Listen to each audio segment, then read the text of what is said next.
All right, here's a look at the radar showing some snow, light snow spreading across portions of western Minnesota. But here in the Red River Valley, some of these deeper blue colors showing that snowfall a little bit more intense. Also a little spiraling band here in the Devil's Lake Basin that's pushing some snow into Grand Forks as we speak. Not a lot of this stuff in Minnesota reaching the ground, although in parts of Clay County here, not far from Holly and points south towards Fergus Falls, we could have a few flakes making their way down to the ground. A little heavier bit of snow just north of Castleton as well.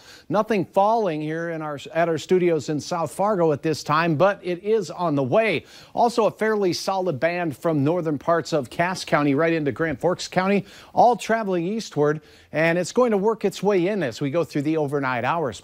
24 is the reading we have out of Hector International right now. Winds still from the south at 14 miles per hour. So our temperatures have been steady and in some cases climbing up a degree or two. Look at this, 14 in Badette, the cool spot, but you're up from the 6 o'clock hour, 20 in Grand Forks, 19 in Langdon, and 27 this hour in Jamestown. A cool 19 for you in Wadena. Here's a look at your hour-by-hour forecast. This snow band will push eastward as we go through the overnight hours. It's going to continue to snow until about 1, maybe 2 in the morning before it pushes off into central Minnesota. That's how we start our day. Gray, and the wind will be out of the west and quite gusty at times, over 20 miles per hour. Temperature still right about where we are now, maybe even warmer down to the south and west, already near 30 degrees. Heading toward the midday hour, you might see some sun, but look at all these wind arrows. That's gusty winds over 20 miles per hour in our western counties. Periods of light snow in this northwesterly flow, but more persistent flow up near Lake of the Woods possible, and there could be some elevated snow totals in this area where you see the darker blue shades. We're expecting 1 to 3 inches of accumulation, a trace to an inch or so for many in our southern counties. Take it easy. You should arrive safe, but you will run into some slippery conditions. Mid-20s ramping up to the low 30s for your afternoon in Fargo. Mostly cloudy, maybe a few peaks of afternoon sun, or then as we head into the evening hours, it looks quiet. A great and colorful photo uploaded by Tiffany once again from Comstock. Thank you, Tiffany. Here's a look at your planning forecast. After our Saturday round of snow, we will cool down to average temperatures for Sunday.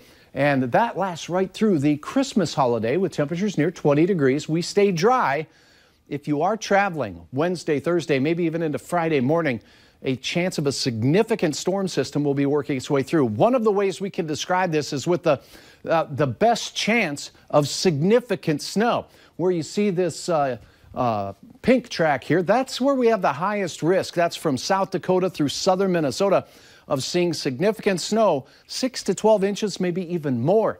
Now, the models haven't agreed on the exact track of this. It could shift a little north or south. Here's one of the models. The good old European model says the storm starts in southern Colorado, moves right into Omaha and southern Minnesota.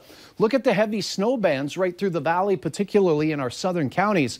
That could really impact return travelers. The American model, however, much farther south, south of Omaha and through Iowa, and that would bring the heavier snow potential to our southern counties. So those in the south will have to really pay particular attention to the forecast as we go towards and beyond Christmas.